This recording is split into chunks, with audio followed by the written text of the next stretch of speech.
Class 12 sent up examination 2024 के economics के बिल्कुल ओरिजिनल क्वेश्चन पेपर को देखेंगे, जिसमें केवल सब्जेक्टिव का आंसर हम लोग देखने वाले हैं। ठीक है, इसके पहले वाला वीडियो में मैंने पूरा ऑब्जेक्टिव का आंसर अपलोड कर दिया है। ये बिल्कुल ओरिजिनल पेपर है, यहाँ आप देख रहे हैं सेंटअप एग्जाम लिखा हुआ है, ओरिजिनल पेपर है।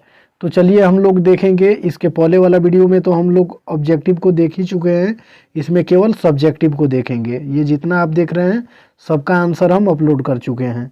ठीक है, लघु उत्तरीय प्रश्न आपको मिलेगा, जिसमें से 1 से 30 तक लघु उत्तरीय क्वेश्चन रहेगा और केवल 15 प्रश्नों का ही उत्तर आपको देना है। तो सबसे पहले हम लोग क्वेश्चन को देख लेते हैं, उसके बाद में लगातार उत्तर को देखेंगे, लघु उत्तरीय और दीर्घ उत्तरीय सभी प्रश्नों का उत्तर। 1 नंबर क्वेश्चन में आया हुआ है कि बाजार से आप क्या समझते हैं, संक्षेप में लिखें। इसका भी आंसर आपको मिल जाएगा। चलिए, फिर 2 नंबर क्वेश्चन में पूछा हुआ है एक मिश्रित अर्थव्यवस्था को परिभाषित करें। इसका भी आंसर आपको इसी वीडियो में मिलने वाला है।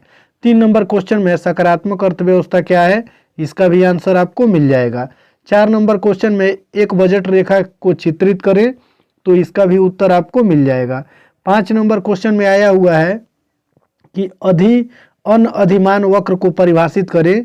ठीक है, 6 नंबर क्वेश्चन में पूछा हुआ है मांग का नियम चित्र द्वारा दर्शाएं, और 7 नंबर में पूछा हुआ है सामान्य वस्तु से आप क्या समझते हैं। इन सभी प्रश्नों का उत्तर आपको इसी वीडियो में मिलने वाला है।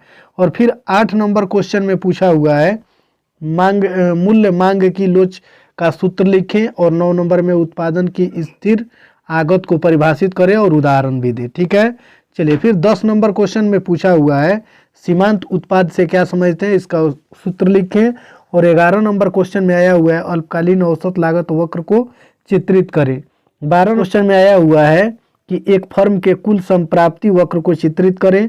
और 13 नंबर क्वेश्चन में पूछा हुआ है कि पूर्ति की कीमत लोच का सूत्र लिखें। और फिर 14 नंबर क्वेश्चन में देखेंगे अधिमांग की स्थिति को चित्र द्वारा दर्शाएं। 15 नंबर क्वेश्चन में एकाधिकारी के 2 गुण लिखें। 16 नंबर क्वेश्चन में पूछा हुआ है उत्पादन के कौन कौन से संसाधन हैं। और 17 नंबर में स्टॉक परिवर्त या चर क्या होते हैं। चलिए, फिर 18 नंबर क्वेश्चन को देखेंगे। इसमें आया हुआ है कि मूल्य वर्धित से आप क्या समझते हैं।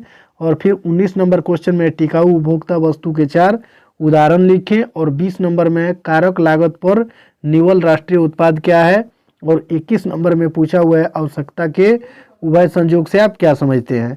फिर 22 नंबर क्वेश्चन में आया हुआ है मुद्रा कैसे व्यक्तियों के लिए मूल्य के संचयन का काम करती है। और 23 नंबर में पूछा हुआ है समस्त मौद्रिक संसाधन किसे कहते हैं। यहाँ आप कोड देख ही रहे हैं, बिल्कुल ओरिजिनल पेपर है। चलिए, फिर आगे वाला क्वेश्चन में हम लोग देखेंगे। 24 नंबर में पूछा हुआ है उच्च शक्तिशाली मुद्रा को परिभाषित करें। और 25 नंबर में है भारतीय रिजर्व बैंक की खुली बाजार कार्रवाई क्या है। और 26 नंबर में समष्टि अर्थशास्त्र के संतुलन को परिभाषित करें। और 27 नंबर में आया हुआ है सीमांत बचत प्रवृत्ति में वृद्धि का क्या प्रभाव पड़ता है। और 28 नंबर में है राजस्व घाटा क्या है। और फिर 29 नंबर क्वेश्चन में आया हुआ है सार्वजनिक ऋण के 2 लाभों को लिखें। और 30 नंबर में है विदेशी व्यापार से क्या लाभ होता है। ये तो 1 से 30 तक आपका लघु उत्तरीय क्वेश्चन पूछा हुआ है, जिसमें से 15 क्वेश्चन आपको बनाने हैं। तो 15 क्वेश्चन बनाने हैं, जिसमें से 15 क्वेश्चन का आंसर आपको इस वीडियो में मिल जाएगा। अब दीर्घ उत्तरीय क्वेश्चन को हम लोग देख लेते हैं। देखिए, दीर्घ उत्तरीय क्वेश्चन में पूछा हुआ है 31 से 38 तक में, जिनमें से केवल 4 प्रश्नों का उत्तर देना है। और ये 5 अंक का होगा और 100 से 120 शब्दों में उत्तर को लिखना है। तो 31 नंबर क्वेश्चन को देखेंगे उत्पादन संभावना वक्र को चित्रित करें, यह क्या दर्शाता है। 32 नंबर क्वेश्चन में पूछा हुआ है उपभोक्ता के इष्टतम चयन को चित्र द्वारा प्रदर्शित करें। और 33 नंबर क्वेश्चन में पूछा हुआ है पूर्ण प्रतिस्पर्धा क्या है, ऐसे बाजार में फर्म के लिए लाभ अधिकतमीकरण की क्या शर्तें हैं। ठीक है, और फिर यहाँ हम लोग देखेंगे 34 नंबर क्वेश्चन में पूछा हुआ है यदि मांग वक्र बाईं ओर शिफ्ट करता है और पूर्ति वक्र दाईं ओर शिफ्ट करता है तो संतुलन पर इसका क्या प्रभाव पड़ेगा। और 35 नंबर क्वेश्चन में आया हुआ है कि सरल अर्थशास्त्र में आय के वृत्ताकार प्रवाह को दर्शाएं, सिद्ध करें कि समस्त उत्पाद समस्त अंतिम व्यय एवं समस्त कारक आदाई बराबर होते हैं। और फिर 36 नंबर क्वेश्चन में पूछा हुआ है क्या कोशिकीय घाटा आवश्यक रूप से अस्फीतिकारी होता है, व्याख्या करें। और 7 क्वेश्चन में पूछा हुआ है अवमूल्यन और मूल्य ह्रास में अंतर स्पष्ट कीजिए, इसका क्या उद्देश्य है। और 38 नंबर में है करों में कटौती का अर्थशास्त्र में संतुलन पर क्या प्रभाव पड़ता है, चित्र द्वारा स्पष्ट करें। ठीक है, तो इस लगातार अब उत्तर को देखेंगे। ठीक है, देखिए क्वेश्चन नंबर 1 में पूछा हुआ है बाजार से आप क्या समझते हैं, लघु उत्तरीय क्वेश्चन है। तो उत्तर लिखेंगे कि बाजार का मतलब वह जगह जहां खरीदार और विक्रेता वस्तु और स्वभाव का आदान प्रदान करते हैं। बाजार भौतिक या आभासी हो सकता है। 2 नंबर क्वेश्चन में पूछा हुआ है एक मिश्रित अर्थव्यवस्था को परिभाषित करें। तो इसका आंसर हम लोग लिखेंगे कि मिश्रित अर्थव्यवस्था एक ऐसी आर्थिक प्रणाली है जिसमें सार्वजनिक और निजी दोनों क्षेत्रों का सह अस्तित्व होता है। यह पूंजीवाद और समाजवाद दोनों पहलुओं को जोड़ती है। ठीक है, चलिए सकारात्मक अर्थशास्त्र क्या है।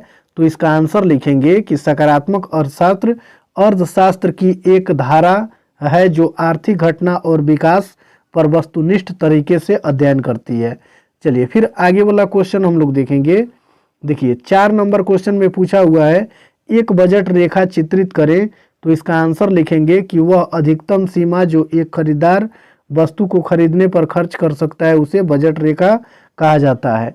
चलिए फिर आगे वाला क्वेश्चन हम लोग देखेंगे। 5 नंबर क्वेश्चन में दिया हुआ है अन अधिमान वक्र को परिभाषित करें। तो इसका आंसर लिखेंगे कि एक सम अधिनियम या संभाव वक्र उन वस्तुओं संयोजनों का बिंदु पद है जो हमारे उपभोक्ताओं को समान संतुष्टि या उपयोगिता प्रदान करते हैं। चलिए फिर आगे वाला 6 नंबर क्वेश्चन को देखेंगे। इसमें पूछा हुआ है कि मांग का नियम चित्र द्वारा दर्शाएं। तो इसका उत्तर हम लोग देखेंगे कि मांग का नियम कहता है कि किसी वस्तु या सेवा की कीमत कम होने पर उसकी मांग बढ़ती है और कीमत बढ़ने पर मांग घटती है। ठीक है, मांग उपभोक्ता की किसी वस्तु या सेवा को खरीदने की इच्छा और क्षमता को दर्शाती है। जैसे एग्जाम्पल के तौर पर आप समझ लीजिए कि यदि किसी वस्तु का कीमत अगर 10 रुपया से घटकर 5 रुपया हो जाता है तो उस वस्तु की डिमांड बढ़ जाएगी, मांग बढ़ जाएगी। लेकिन उसी वस्तु का अगर कीमत बढ़ जाता है, ज़्यादा हो जाता है, तो उसकी जो मांग होगी वो कम होने लगेगी। क्या होने लगेगी? कम। ठीक है, चलिए फिर आगे वाला क्वेश्चन हम लोग देखेंगे। देखिए 7 नंबर क्वेश्चन में है सामान्य वस्तु से आप क्या समझते हैं।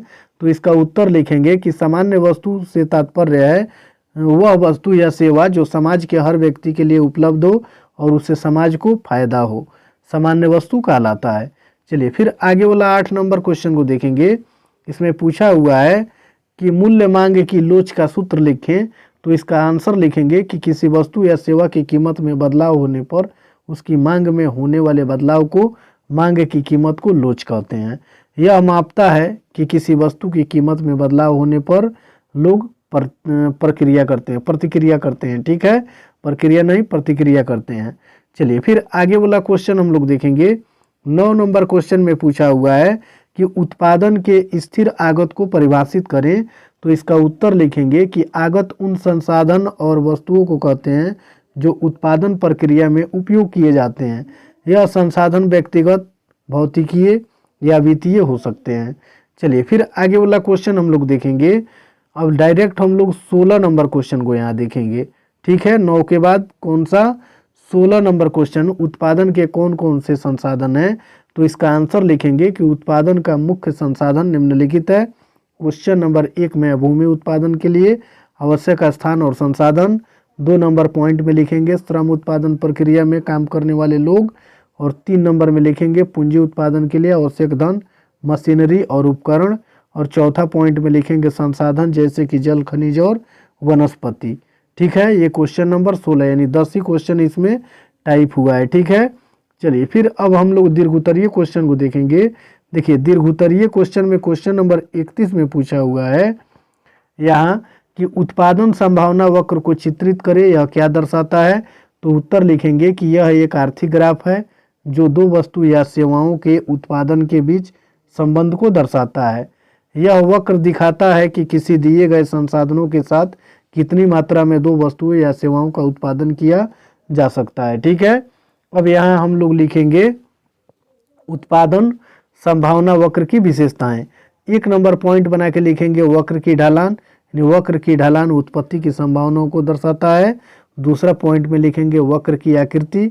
वक्र आमतौर पर एक धनुष के आकार का होता है और तीसरा पॉइंट में लिखेंगे संसाधनों की सीमा, वक्र संसाधन की सीमा को दर्शाता है। और चौथा पॉइंट में लिखेंगे विकल्प की लागत, यानी वक्र विकल्प की लागत को दर्शाता है।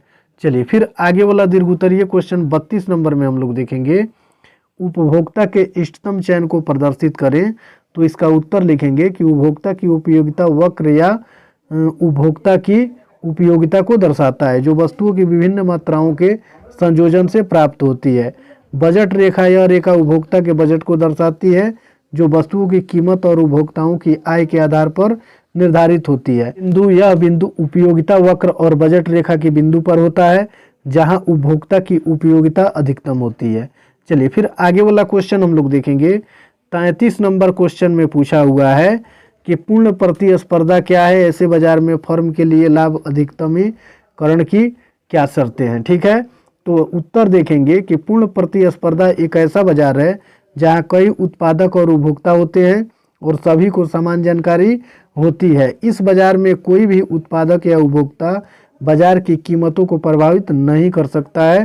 पूर्ण प्रतिस्पर्धा की विशेषताएं बना के लिखेंगे, कई उत्पादक और उपभोक्ता, दूसरा पॉइंट में समान जानकारी, तीसरा पॉइंट में मुक्त प्रवेश और निकास, और चौथा पॉइंट में समान उत्पाद। ठीक है।